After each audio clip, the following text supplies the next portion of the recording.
latest figures show there are more than 45,000 connectors in the UK at more than 16,000 locations, so you're never far from a public charger.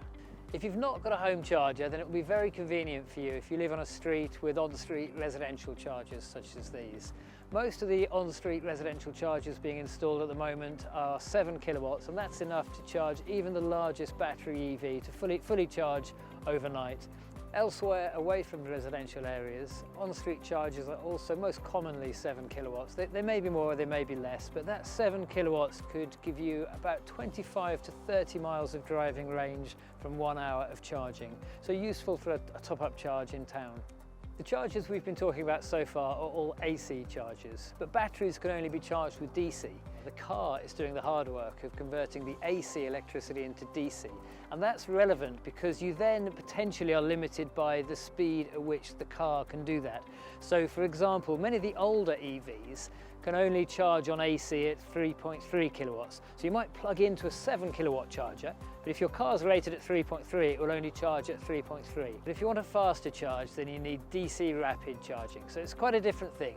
With rapid charging, the charging unit itself does the AC to DC conversion, and then it delivers that very high power DC current straight to the car, which is what the battery needs to charge. Rapid chargers have what's known as tethered chargers, so you use the lead that's permanently connected to the charging unit rather than the lead that lives in your boot. And there are two types of DC rapid connectors. For new vehicles, the manufacturers have settled on a common standard. It's called the CCS charger.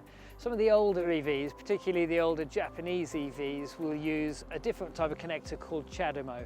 But it's really not a problem because when you arrive at a rapid charger, there will be both options there. You'll have the CCS and the CHAdeMO. Either the two cables will come out of the same rapid charge unit, or there will be more than one rapid charger with one cable each. Until recently, rapid charging meant 50 kilowatts. That was the maximum available, unless you drove a Tesla, which have their supercharger network, which for a couple of years now has been using higher power ratings.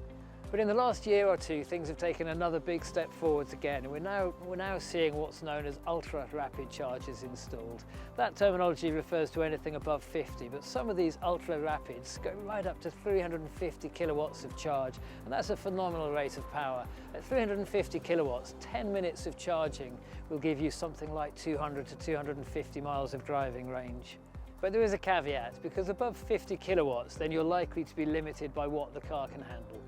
Until a few years ago, EVs could only handle that 50 kilowatts of DC charging. That's what DC charging meant, that's what was available. Now, many EVs on sale today can handle 80, perhaps 100 kilowatts of DC power. So 30 minutes of charging would give you that 150 to 200 miles of driving range. To my knowledge, there are only two cars at the moment that can handle that full 350 kilowatts of power that the fastest of the ultra rapids provide. That's the Kia EV6 and the Hyundai Ioniq 5. Destination charging is also something we've not talked about yet. That's a catch-all term for chargers in the likes of supermarkets, pubs, cafes, restaurants, hotels, cinemas, etc. Places where the charger is there really as a service and to attract customers. In terms of payment, new public chargers pretty much all take contactless debit card payments, which is I think how we'd all like it to be, nice and simple. And increasingly, the older units are also getting converted to take contactless payments. But for some of the older chargers, you'll still need to download the Charging Networks app, and then you'll register a card with that account and you'll use the app to use the charger. And as for the future of EV charging, well, we're set to see more of this kind of thing. This really is the cutting edge of EV charging. This is the UK is indeed the world's first electric forecourt, so we're told.